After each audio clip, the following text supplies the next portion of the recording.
Tonight we have a special meeting with the General Assembly. We all know that we just had a special session called by the governor because of the tragedy that happened in Virginia Beach.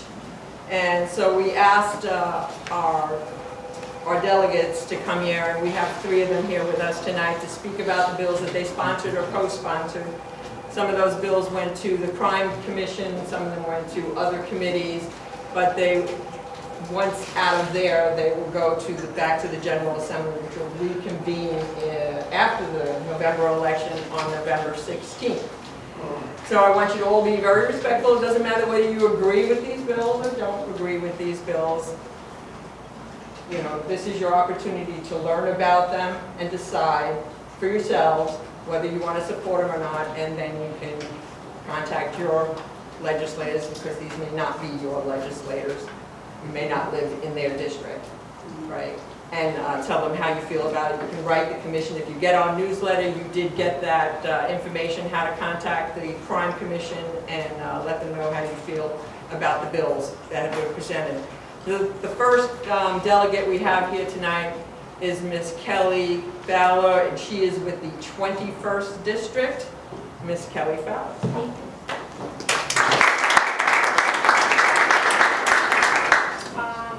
So I made a little PowerPoint. I think that's the teacher in me, because I used to be an educator. So. Oh, let me say one more thing. I'm going to give each delegate 20 minutes to speak and answer questions because they're clear. Okay? And I'm going to time it. Thank you. So I put together a little PowerPoint to make sure that I covered everything. There's a lot going on in the special session, but I tried to focus in on the appropriations bills, the ones that went to appropriations, and then we can go from there. So my husband's going to help me. All right. First of all, I just have one slide in here that just kind of shows you, and at the very end of this PowerPoint, which I have given a copy to Dee that she can send out. I can also give you an electronic copy to send out to members, but it also has links in the back that will send you right to the pages, and a lot of you are familiar with these pages. But this one just shows you everything from special session, and I just wanted to briefly show that. There was a lot of bills. It started at 4001. They started dropping on July 2nd, then July 3rd, and then they jumped to the 6th, and then on the 8th and 9th is when most of them dropped. That was Monday and Tuesday, and session gaveled in at noon on Tuesday. These were all the bills that actually got referred out to the militia, police, and public safety, and then they did meet and sent them to the Crime Commission. So there were a number of bills there. So in appropriations, there weren't as many. There were 1, 2, 3, 4, 5, 6, and I just focused on the House ones because most of them are identical in the Senate. I think this one dropped on the 8th, this one dropped, and the rest of them came on the 9th. So it was very, very fast. And then I just want to back up and talk about how we went into session. When we first start, we have to come up with a procedural resolution that says this is how we're going to operate, and this is what we're going to cover. And so there was an HJ 4003, and that was the main bill, the procedural resolution. And it was presented the morning of the 9th by Delegate Gilbert, and then a substitute was also presented the same morning by Delegate Simon. The substitute had to be voted on first, and then they had to vote on the original presented resolution. So just for reference here, I have them on the next slide, like pictured next to each other, but this was the substitute that was the original. The original covered bills relating to public safety, mental and behavioral health, taxation, appropriations, and charitable contributions for the victims, appropriations, modifications due to all those bills, resolutions, and then it also included appointments and judge confirmations. Then there was no time frame on this bill to complete any of the business, and the power to reconvene was within 48 hours given to the Speaker of the Senate Rules Chair. And the substitute basically covered bills relating to more specifically firearms, ammunition, possession, use, sale, etc., studies, and resolutions. And it included 8 rules. And these were 8 rules that I did find, I found that they were necessary. Bills must be entered by a certain date, reconvene on a certain date. It set some committee time frame workings, reconvene on a different date, and indicate a target end date. And those are really important to me and to a lot of people that wanted to have an end time frame. And then if you go to the next one, I'll show you these were the two resolutions next to each other if you haven't seen them yet. This was the original, so they did switch. So this is the original and that was the substitute. So we had to vote on the substitute first, and that did fail. And I did vote for the substitute, and then I voted for the original. Because if we would have passed this one, we could have amended it. And if you go to the next slide, sorry, I go through the slides. This is a potential amendment that I would have thought would have been a good presentation. If we passed the substitute, we could have then taken out the specifics and then added in from the original public safety, mental and behavioral health, taxation, appropriations, and charitable contributions for victims. Yep. So it would have been a good compromise where it would have given those end dates and it would have given some time frame, and we could have done that. We could have done this, but because the substitute did not pass, we weren't able to amend it, and the other resolution did pass. So we do have these things in it, we just don't have the time frames in it. All right, these are the bills that went to appropriations. I tried to couple them next to each other when they're identical. So this bill, 4013 and 4025, are identical. 4022 and House Bill 4022, I apologize, and Senate Bill 4033, those are identical. And then these two and these two. So you got 1, 2, 3, 4 sets. And then some random health, this one came very late, health insurance, continued coverage, I think that came days after. And these two, Hampton University Proton Therapy Foundation and College Partnership, I just don't think those would have been heard because they weren't pertinent to either one of the procedural resolutions they didn't fit into, I don't believe. Okay, tax exemptions for the victims. Now, you know, I am not a senior member of the General Assembly, so I look to my senior members to kind of follow their lead on a lot of this legislation.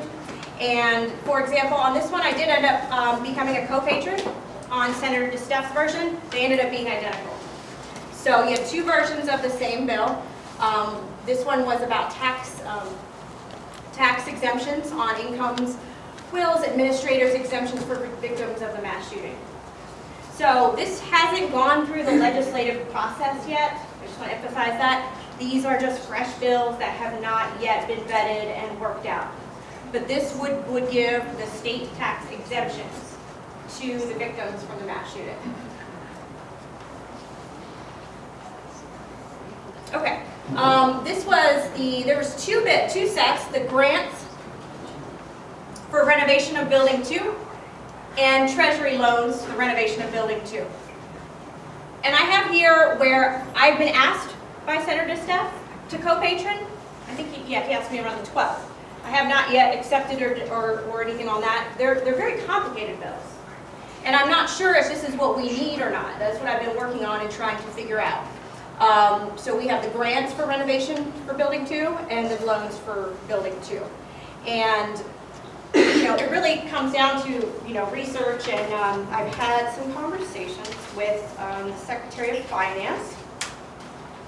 And I think one of the main points from the loan is they said they're still trying to figure out if this could potentially not be within our Constitution, our Virginia Constitution. So it's something that Secretary Lane had been working on and that I will get. And when I get that information, I'll make sure I share it, but they're not quite sure. So I didn't want to put my name on it yet. I wanted to feel out also if this is something that we need. I mean, I know we haven't made the decisions, our city council and our city leadership hasn't made those decisions yet on what we're doing with Building 2. So I wasn't sure how to go with that. So there is the option, the opportunity to kind of champion those, but there's a lot of details to be had there.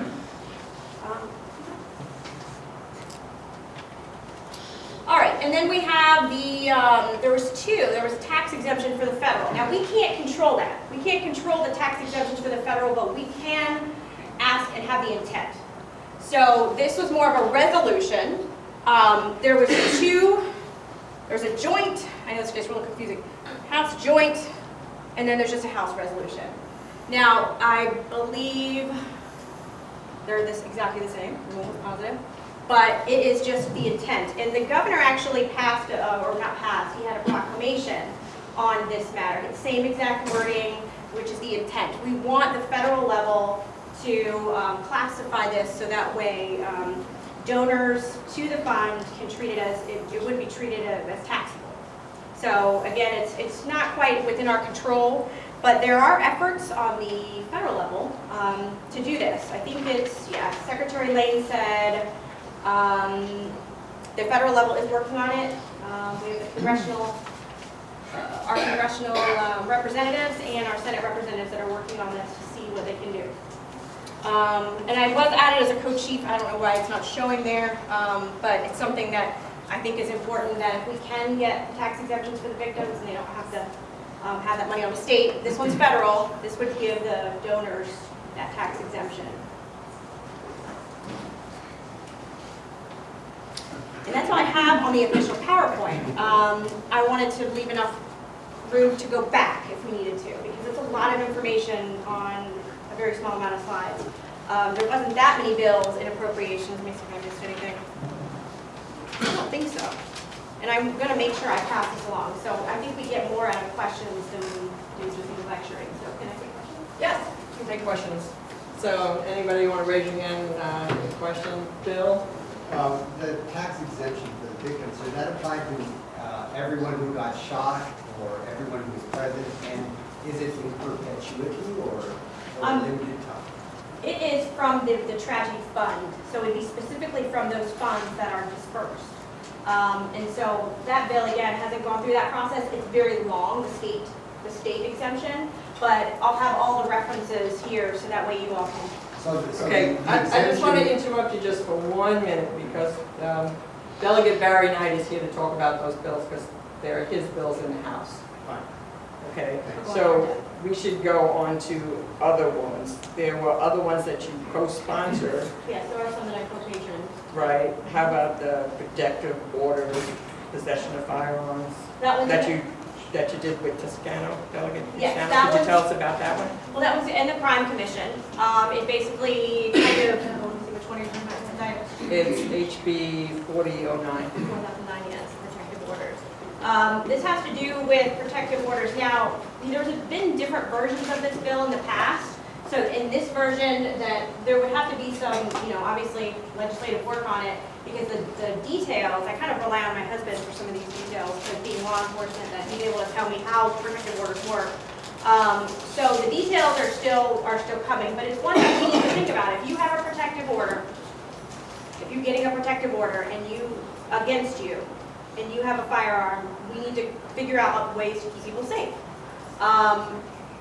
There's, again, different ways of doing this bill, but this bill was the one that I think was the most, that I've ever seen, was going to be the most beneficial and be able to work through that process. So it's going to the Crime Commission, so I think that's going to help it, kind of get the details behind it that we need to kind of fine tune it in, because again, there's been many different copies of it. Okay, and then you did one with Delegate Bourne, HB 20, yeah. Wait a Go ahead, minute. wait till that end because he's here. Okay, Delegate.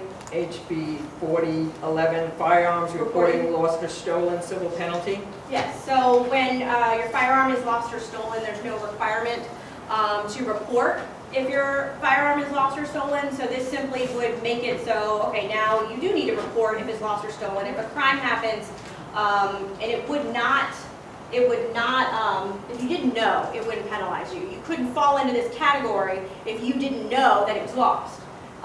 There's a burden of proof there where it would have to be proven that you knew that it was stolen and you didn't report it.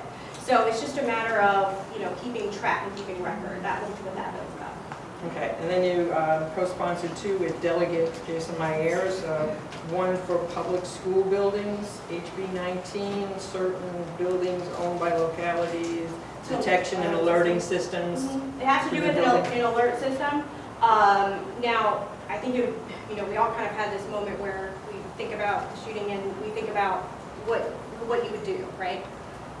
We need something that alerts people. You get those texts, maybe get the BB alerts. Sometimes there are 4 different things you can sign up for, but there's really not one that will call your office phone or call or an alert system. Like Like they would have in a school with a fire alarm or something a little more discreet where, everyone has their cell phones on them. Can you get a text that says there's an active shooter in the municipal complex? And then you would know what to do. You would know to take cover without it being loud and having to go out into a hallway and what's going on and you hear noises. If that makes sense.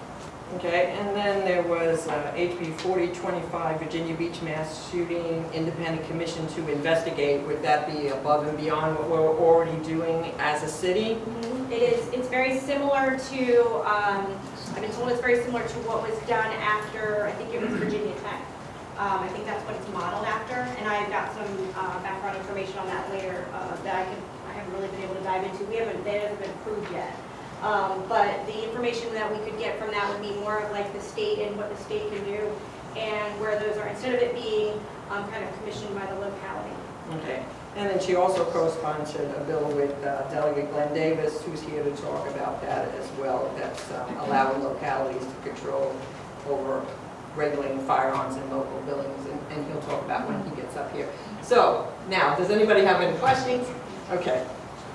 On the requirement to report a firearm being stolen, I don't understand what purpose that's going to serve. First off, if one of my firearms is stolen, and I know it's stolen, I'm going to call the police because that's the only way I get the insurance company to pay me $400 or $500 to replace the firearm that was stolen.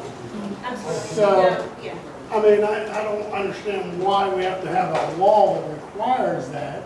And then, even on top of that, what else is the purpose? I mean, if my firearm was stolen and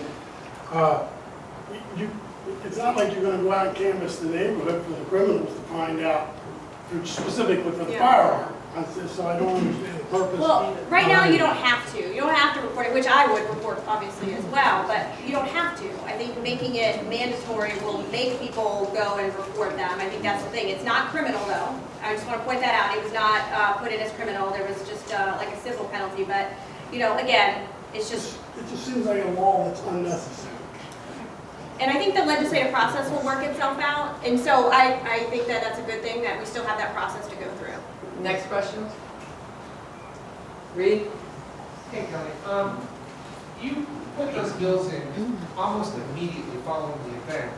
What did you do to go out and poll your constituents to ask the people that you represent what they wanted to do, want you to do in the General Assembly in response to that? And in particular, I've been hearing that the people who work there are opposed to any restrictions. They would prefer to be armed to protect themselves. So as an elected representative of your district, what did you do before you drafted or signed on to this legislation to find out what your constituents wanted you to do?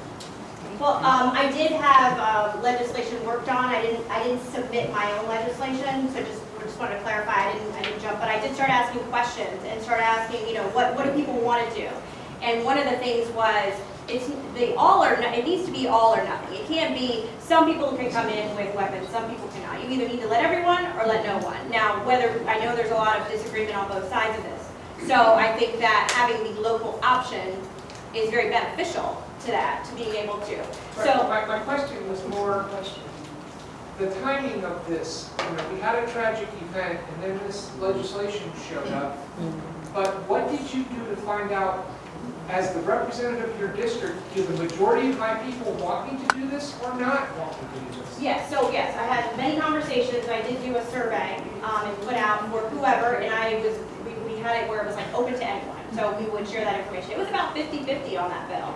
It was about 50-50 on the idea of local option.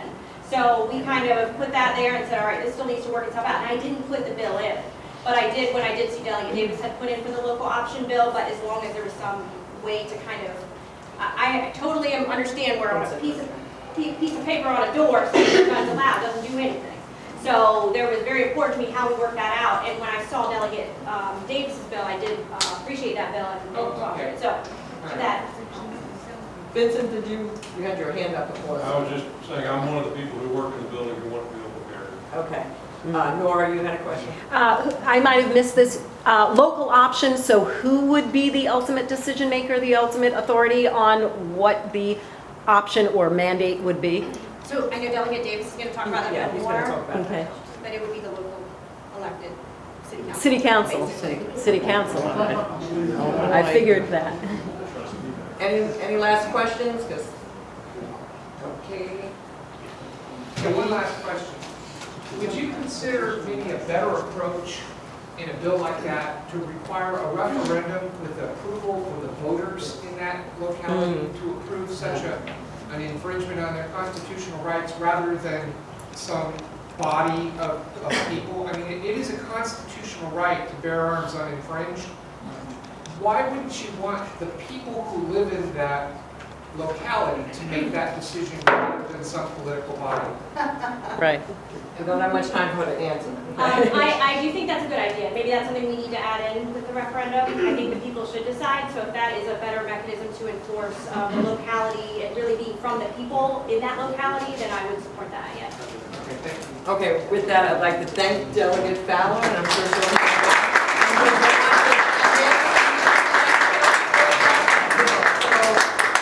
I'd like to introduce Delegate Glenn Davis from the 84th District, who put in the bill about the, giving the localities the ability to do the, what do you call it, restricting of guns into the building. And he was working with Vincent on this bill, and so... Perfect, I appreciate it. So we have a picture coming up in just a second. I'll start with just an overview of the 3 bills I put in, and then talk a little bit about what else kind of occurred and I think why we were right to do what we did when we kind of just adjourned and took some time to actually look through these bills. So I put in 3 bills. The first bill I put in was similar to a bill that I had drafted last year for Safe UT. It comes from a conversation I had with the legislator from Utah, who drafted this out in Utah. And what it does is it creates an app that goes on students' and parents' phone for anonymous tip lines should someone have information related to a potential school tragedy, weapons in a school, or what they found out too, someone that is thinking about self-harm and wants to reach out for help.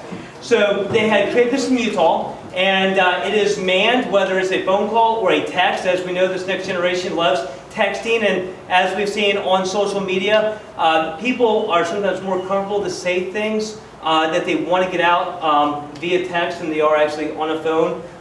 It's a little less personal, but sometimes it allows them to actually voice their concerns. And a couple of stories happened that was shared with me and why I thought this was so important with the success of Utah. One of them was about a middle school kid that had texted that he thought that someone was going to be coming to school the next morning with his dad's pistol. And he had texted, I don't know if this is going to happen, but he said he's bringing his dad's pistol to school the next morning. That tip does not go to the police. It actually went to the school resource officer. And the next morning, the school research officer met, we'll just say, little Johnny at the entrance and asked little Johnny for his backpack. And he gave the backpack to the resource officer and completely broke down crying. The resource officer opened the backpack, and sure enough, there was a pistol in the backpack. And he said, son, what happened? What's going on? And he proceeded to tell him about all the bullying that had been going on. He didn't know what else to do. And to this day, those legislators in Utah don't know whether there would have been an active shooter situation or whether it would have been a school suicide situation, but I think we can be assured it's probably going to be one of the two. And they didn't take little Johnny to the jail, they took him to a hospital because that's where little Johnny belonged. And so that's one story. There's other stories like that out there. Another situation was a young lady that was intending self-harm. And she was getting ready to cut her wrists. She had texted, please tell, and she gave her friend's name. I'm doing this because of her. You see, what happened was she had reached out for help. Her friend thought she was being a drama queen. And said, you're going to do it, just go do it, will you? And so she went behind some bleachers at her school. And that's the text that came through. The person that got the text kept her on the phone, just asked her questions, and ultimately found out that they looked at her records. She goes to the school. She talked about bleachers. They dispatched someone. Sure enough, they found her there, and they saved her life.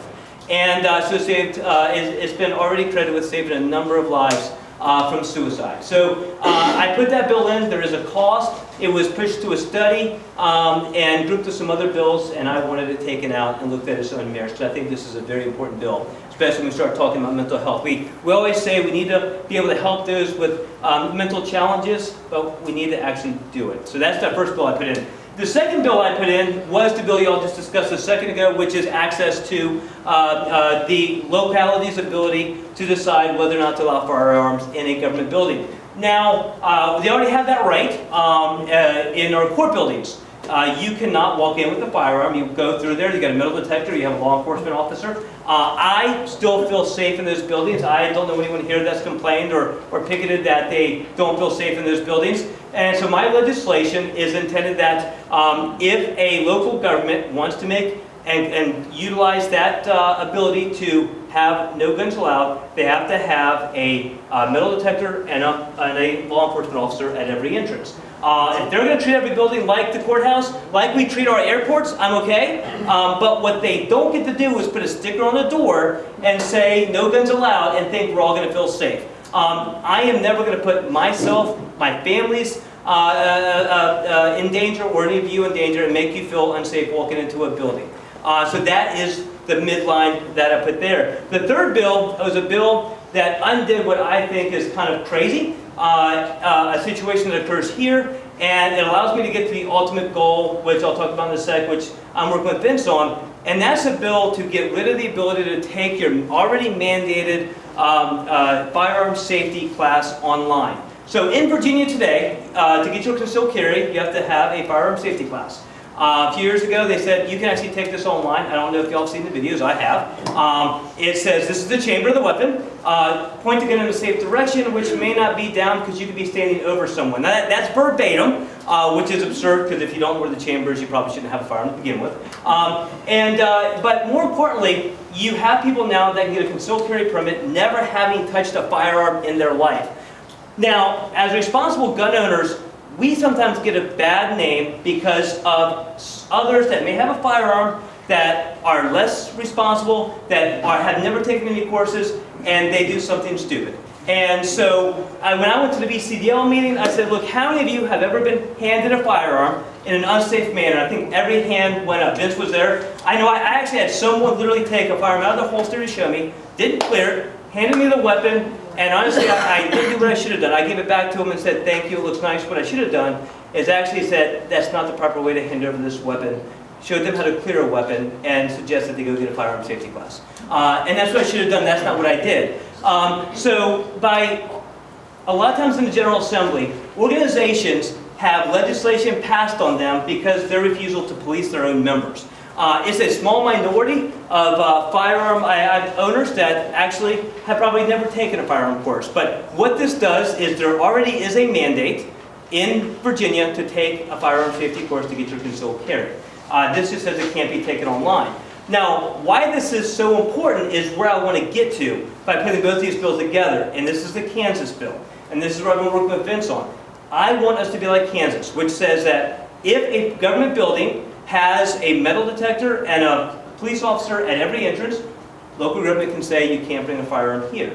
However, if you have your concealed carry, enhanced concealed carry permit, and that does not exist, local government cannot stop you from bringing and protecting yourself inside a government building. That's where we want to get to, but I can't get there if people have a permit that we're recognizing, and that permit doesn't even require them to ever touch a firearm in their life. So putting those two together get us to where we want to be. So those are the three bills I introduced. Why we actually, I think we were right to adjourn the way we did. Kelly mentioned there were a lot of bills in a very short period of time, and there were. And these are very complicated, very important bills because many of them impact our constitutional rights. And so I thought we needed to take time to actually look at these things. I did not want to sit there and vote on these things in 24 hours because, one, we needed input from those we represent. We needed input from, I think, organizations that are familiar with all this, and also we needed time to get to the details. The reason why I do that is Sorry. up there. Okay. It's not. So if y'all saw my Facebook post I put up afterwards, but this is a competition pistol. Now, a lot of y'all know I used to shoot small position, 3-position rifle competitively. when I was younger, and I shot pistol as well. And this pistol is used internationally, but we would have called anyone who had this as having an assault weapon, and they would have been a felon. And the reason why is you've got a pistol grip on it. You also have the magazine is not going in the grip. The magazine is actually in front of the trigger. Now, the reason why this is that way in competition pistols is you'll notice the grip is wood. In all competition pistols, they make those custom to your hand, which means that the magazine has to go in the front. Well, right there, you're taking a competition weapon and making it an assault pistol. And this type of stuff that gets caught up when you don't think before you pass legislation. It's what happens when you think something sounds good but you don't do the research. And so I want to be very careful. Same thing with the bill that y'all heard a minute ago when it came to, you know, if you lost or had your weapon stolen. You know, I have a habit of losing things at my house, unfortunately. I have a watch, so I don't know whether I lost it, it was stolen, or misplaced. It's one of my favorite watches. For the last 30 days, I don't know where it is. And I'm not quite, I don't want to say someone stole it, I don't think that's the case. I'm not ready to say I lost it because I don't think that incompetent. But it is missing, so at what point do you define a something lost or stolen when you're really going to charge someone? And this bill we've had in the past, and actually came with it was drafted once before with criminal impacts. So when we adjourned, we did the right thing. We didn't kill all these bills and walk away and say, see you next year. We sent all these bills to committee. They went to crime commission or committees, and then it's allowing everyone to come and speak on the bill. We get to go present on the bill, and then we're going to end up coming back afterwards before next session to discuss this legislation. I think that's the prudent thing to do and the responsible thing to do, and honestly, I challenge anyone to tell us otherwise. So that's the overview. That's my legislation, and I'm happy to answer any questions you have. Okay, questions for Delegate Davis? Teresa? Yes, I have a two-part. One, you're talking about not allowing guns in government buildings. Well, those people that were there in Virginia Beach did not have guns and they still were shot. And number two, have they done any kind of test on people that commit these mass shootings? Have they handled guns? Have they had experience with guns?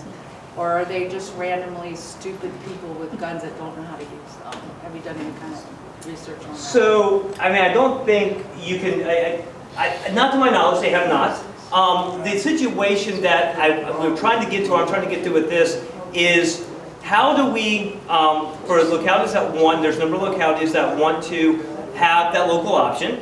And I always thought the best place for government is that closest to the people, but I don't want to give them that option in a manner that makes people at risk. I never want to do that. So what I thought was a reasonable solution was to say, you can do this, but there's metal detectors and law enforcement at every entrance, so therefore no one's got a gun.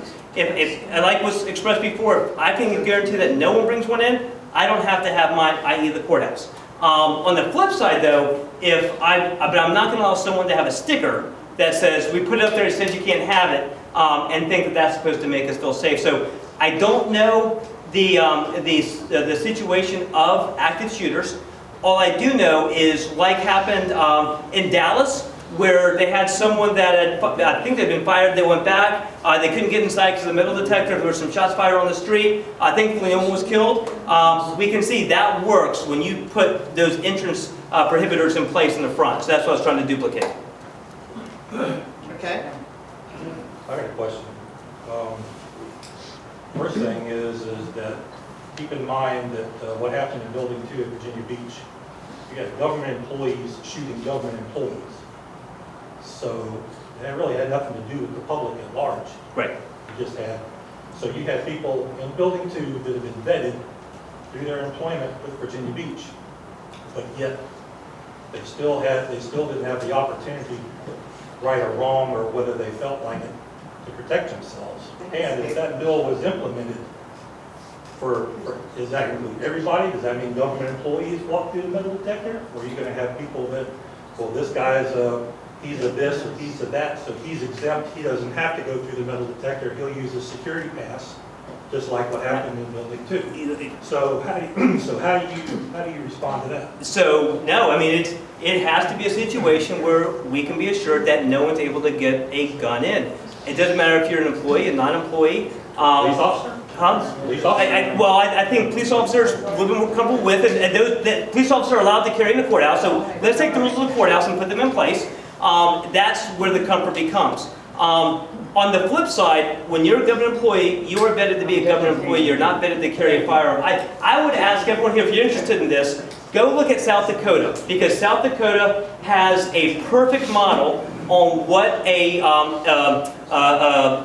enhanced permit looks like, that they allow their government employees to actually carry in government buildings after they have that enhanced permit. So it allows people that work in the government to be able to be there and protect themselves, having been vetted and trained not just to be able to be an employee, but also to have a firearm on them concealed, and also a situation that if the government so desires, they can put metal detectors at all the entrances, but I think that's cost prohibitive to begin with. Can I tag on with that? Oh, yeah, Vince, yeah. One part of what Mr. Davis and I are working on is it includes more tools than just a firearm, because it would include a requirement for nonviolent dispute resolution training, because you don't need to pull your firearm out to solve every problem. Oh, I agree. Okay, I agree. all right. The next question comes from Virginia. You've only got 6 minutes for questions for the Delegate Davis, so Virginia's next, and then Ron, and then Nelson, and then if we have time. Go ahead, Virginia. Try and make them short, so you can answer. Thank you for coming out tonight and talking to us. My question is, I understand the need to adjourn so that committees can read the bills, but why adjourn so long? Why not come back before the election so we know where our representatives stand? Well, so I have to be back next month. So they went to committees, the Crown Commission is going through it. They're allowing for professional testimony and organizational testimony, I believe, on the 19th of next month. They're allowing for public testimony and defense of our bills on the 20th of next month. Then we are coming back right after session, or right after, was it November something or other?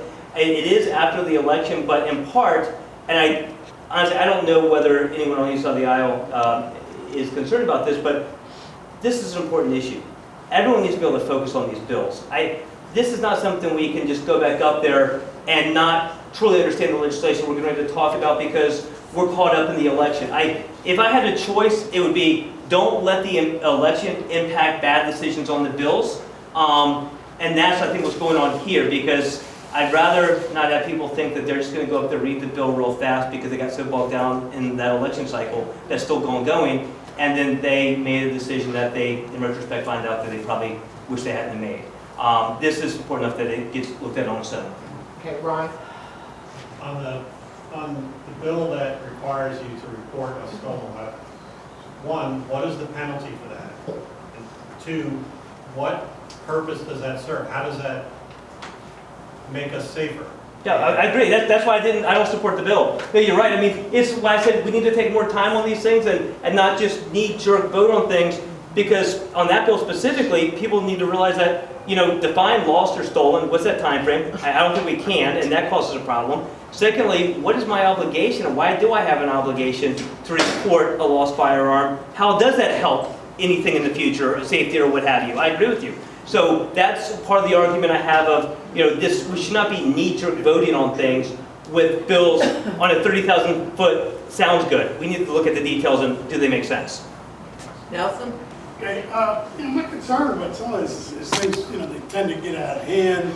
And, to go into a government building in Maryland, okay, you got pretty much stripped down just like going through TSA. I went to 3 different government buildings in Maryland once, trying to get some information on stuff.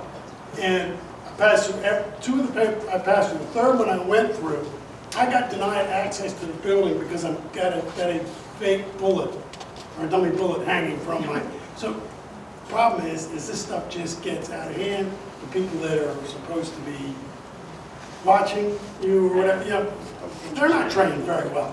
I know. So, it just seems like a high cost. But here's the situation. The status quo is there are people that, if they so desire, do not have the ability to defend themselves. And you have local governments wanting an option to decide whether you should be able to carry a weapon into a building. but not have to protect those that walk into it when they do so.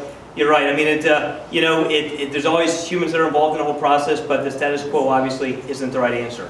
So we're trying to get to something. We'll let this lady go next. What? I've never seen, was the shooter in Virginia Beach certified or did he have a permit? I've never seen it in the paper whether it was. I understand he had those weapons legally, yes ma'am. He did. Yeah, that's my understanding of all the reports, yes ma'am. Andy? I appreciate your desire to hold governments accountable for protecting us if they're going to not allow us to bring our weapons in, and I think that sounds like, so is there some liability that will attach to them if they, even though if they have the police officer and they have the metal detector at every door, which, and then, but in airports, you know, there are tests that get through that by chance.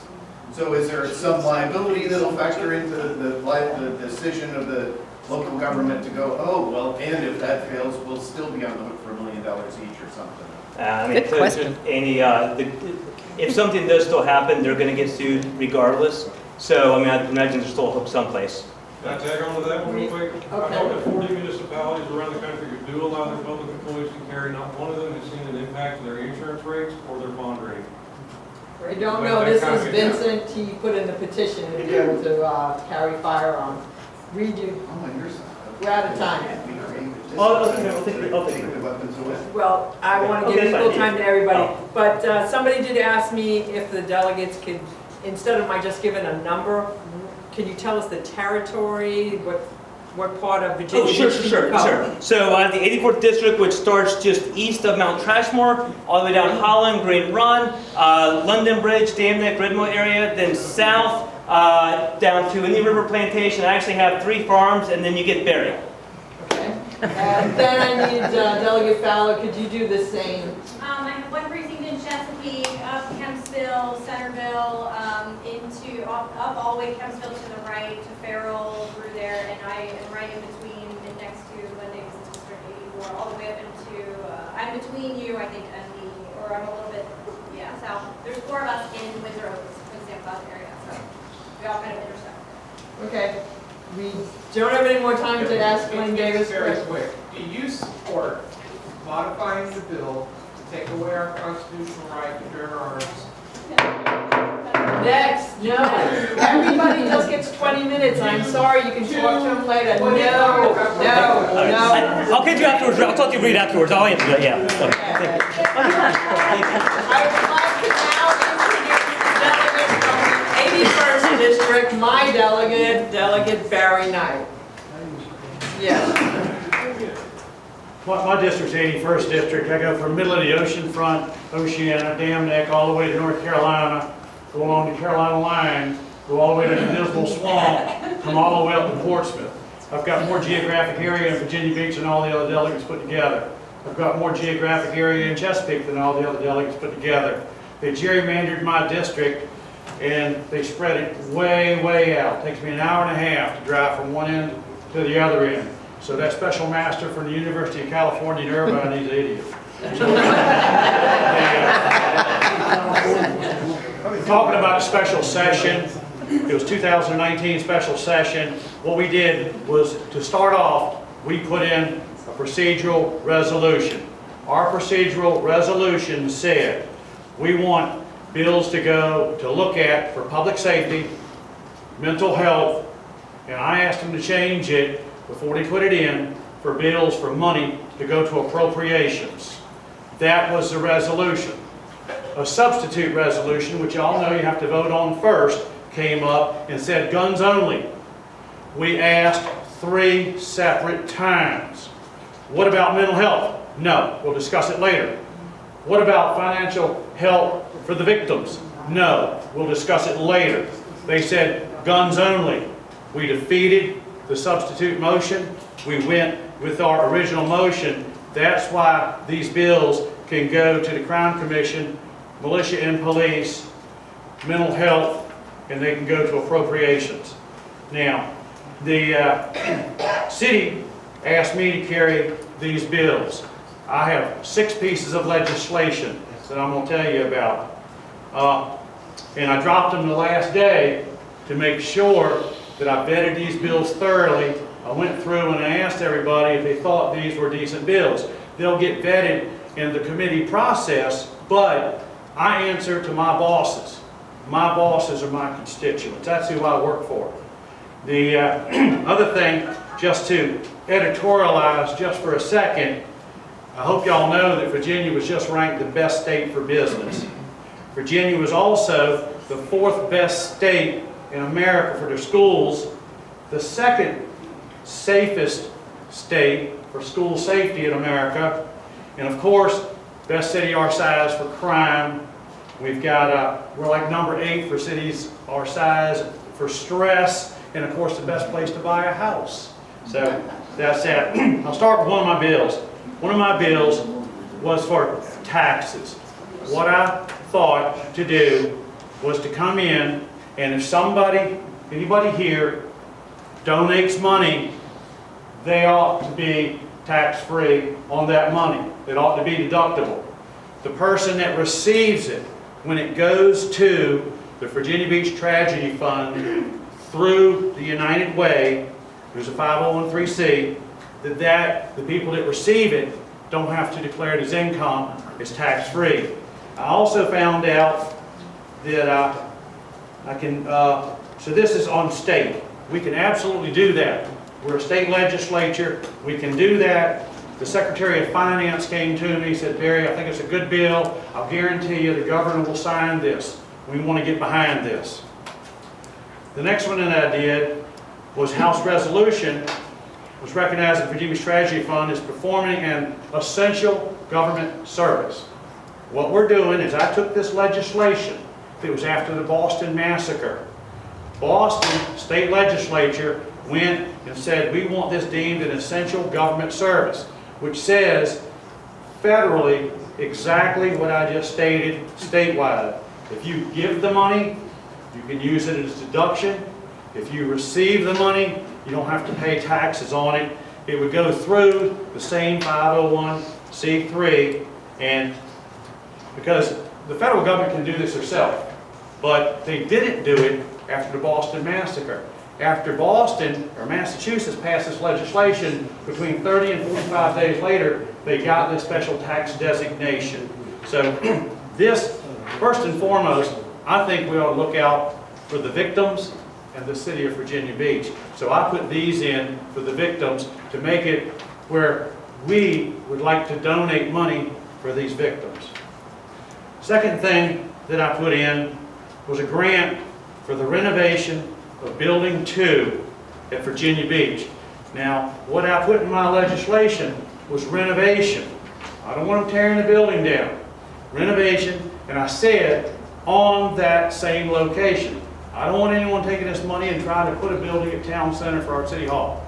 So I put that in there, and what it says, it authorizes $10 million out of an appropriation, okay?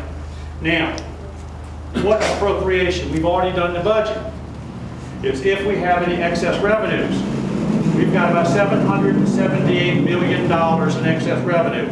What happens to the state when you get excess revenue? What you get when you have excess revenues is you have to go in there and we have to make sure the revenue is certified. We have to make sure that we put a certain amount of money into the Revenue Stabilization Fund. That's a rainy day fund. We also have another rainy day fund, which is called the Revenue Reserve Fund.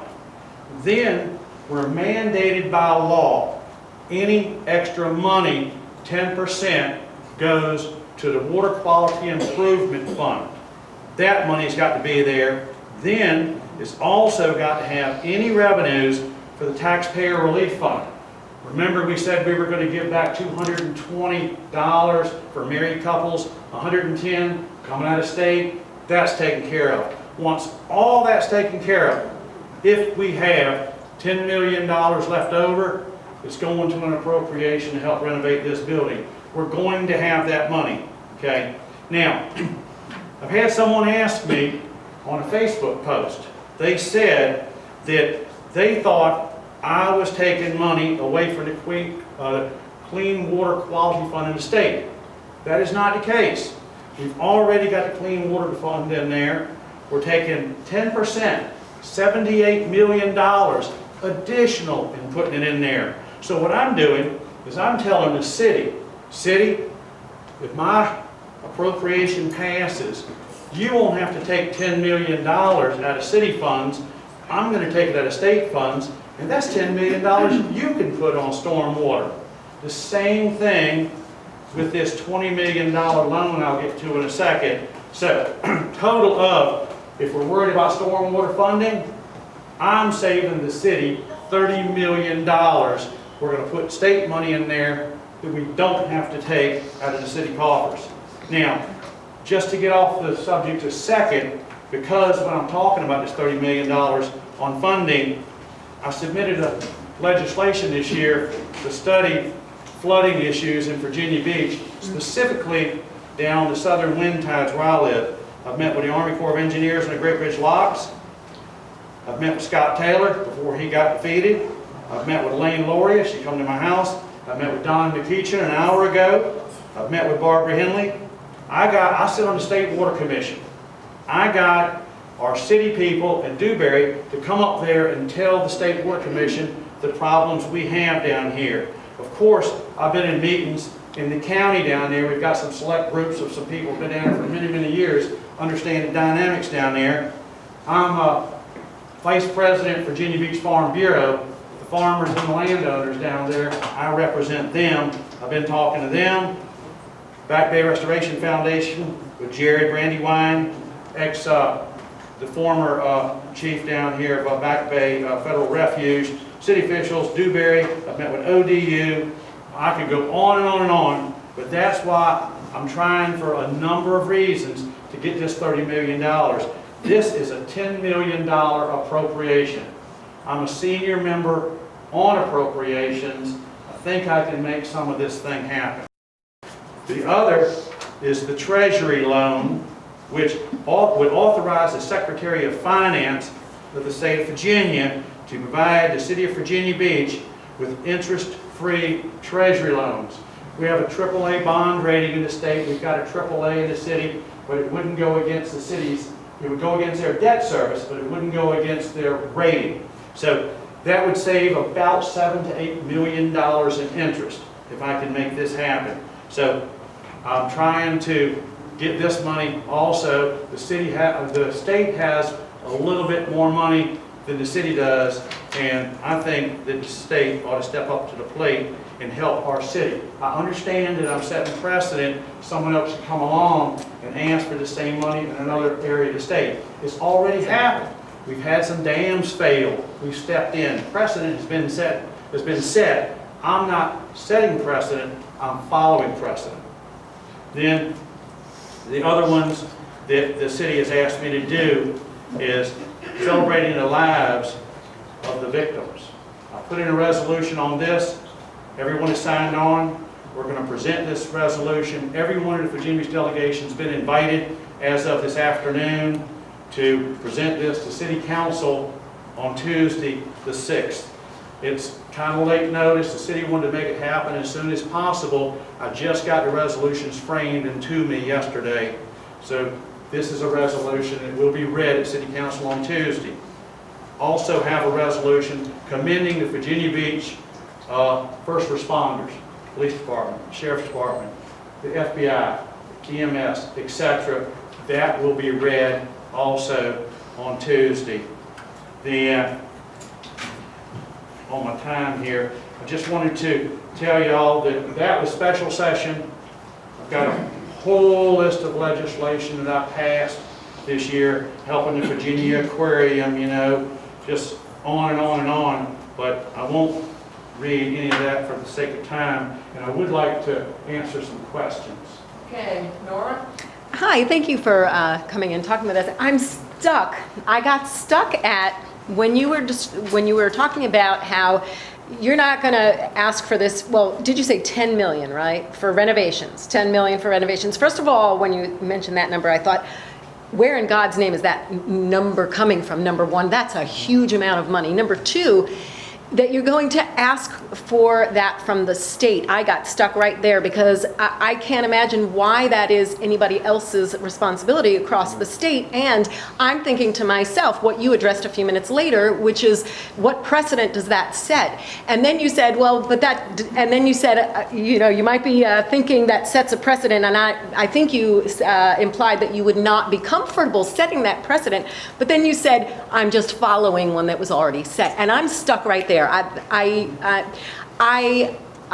stuck there. Okay. Precedent has been set in the state of Virginia. Well, I understand it. So that's been set. I understand So, okay. it. I just don't understand why that is a good thing, is my Okay. point. Why it's a good thing is I represent Virginia Beach. If other legislators in other areas of the state, when they have had disasters, if they have gone to the state and said, state, we want you to put state money in there to help this locality or this locality, then doggone it, I'm going to ask the state to help my locality. But when does it end? So then we're all just needing, you know, paying. You have two options. Okay. You have the city of Virginia Beach to put this $10 million in. I get It's going to cost you personally this much money, or you can ask the state to put it in there, it's going to cost you this much money. I want to spread the pain in there. This is a natural disaster. It's just like if we were to have a hurricane here and we ask the federal government to help us, and the people in California say, well, why are you helping Virginia? Because it's a natural disaster. This, in my mind, was some sort of natural disaster. The shooting? The Yes. renovations? Yes. Robert? You don't think this was a disaster? It's a disaster, not a natural Absolutely. disaster in the Well, defined. it was an unnatural Yeah. disaster. Right. Yeah. Okay, Robert Okay, thank and you. Vincent. Barry, the matter of the renovation of Building 2, where the shooting took place, it's a brand new genesis that came out of the shooting. Building 1 has been all the focus on it, HVAC system, asbestos and all that. The idea originally to move the town center or then to build a new one behind it, now that's on hold. Now all of a sudden we have the shooting. They're using this, the tragedy, to try to con people into saying, oh, we need to do this, we need to do that. Now, all of a sudden, we're going to have to renovate Building 2. Have you looked at the numbers we have in our reserve funds, the rating A funds? And you tell me if we're in destitute or in poverty levels, that we can't afford it, we have to go to the state. I don't care what the reason is. We're wrong. Ethically, we are wrong to just do that. This is something Democrats would do. And you know that. Not good conservative Republicans. They wouldn't do it. I didn't follow you there. You know, you're talking about Building 1, you talked about Building 2, you talked about renovating. I don't have anything to do with what the city does with their buildings. The city has made a determination that they want to renovate these buildings, okay? There is an extra cost now associated with, because of this shooting is in there, and they need to accelerate the process. If this money is going to happen, I'll ask you a question. If this is going to happen, they're going to spend this money on this building. Do you want the state to help, or do you want the city to shoulder the load themselves? Ourselves. We just forked over $500,000 to clean it. But before this tragedy happened, Barry, and you know, there's been no discussion whatsoever about renovating Building 2, period. There has been. Nope. You're absolutely wrong. No, There has been about renovating every single building down there that has asbestos and Building 1. HVAC. No, it's been all the buildings. You are absolutely wrong on that, Robert. Okay, Vincent. I've used the word victim about a dozen times in the sense of the tragedy fund. Can you tell me how you define victim in the sense of how the tragedy fund should be dispersed? The victim would be through, okay, who were the victims? Yes. The victims are the people that tragically were injured, physically injured, and killed. Okay, So can I they're follow up with families. another question? Their families, sure. Yeah, okay. Yes, yes. Okay.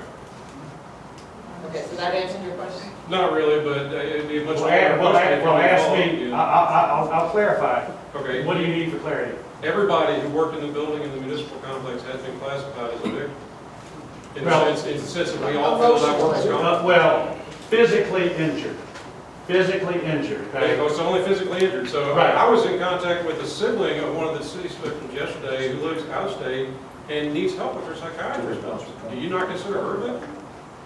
Was she a family member?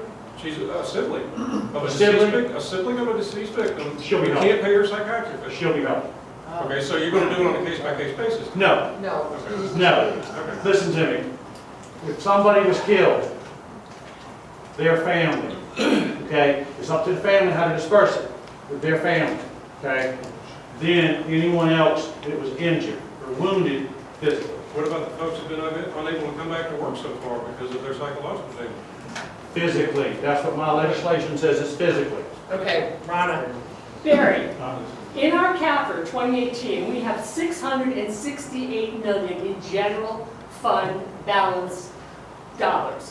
Where? That's in our CAFR, Consolidated Annual Financial Report. This is put out by Alice Kelly, our city finance person. Okay. 668 million. That's up 61 million in 1 year. We have 114 million undesignated or unassigned.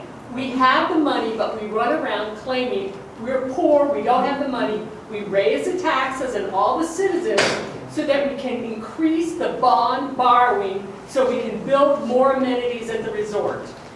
What you're doing, I'm opposed to, because you're creating an opportunity for our city manager and our city to spend more money at the resort, build a pier, build a wave park, build more stuff at Rudy Inlet.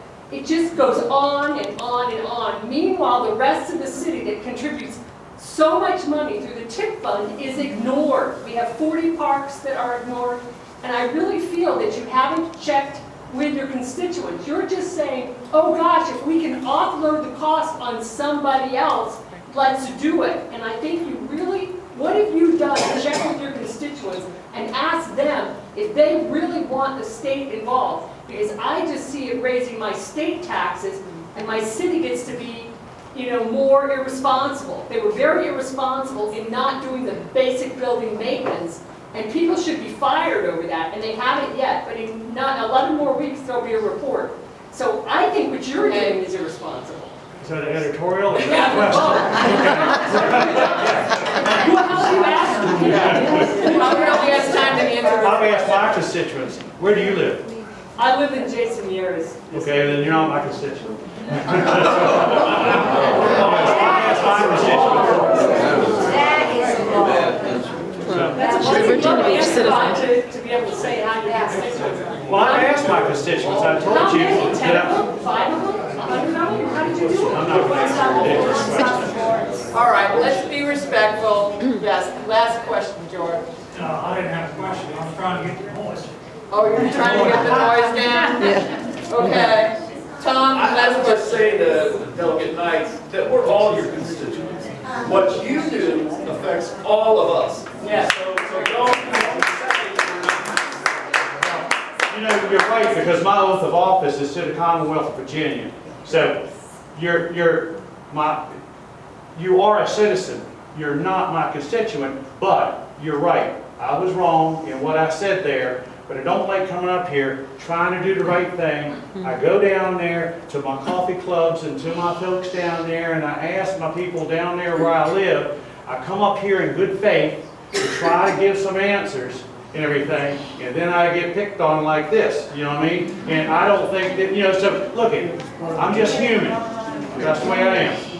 Okay, well, thank you so much for coming.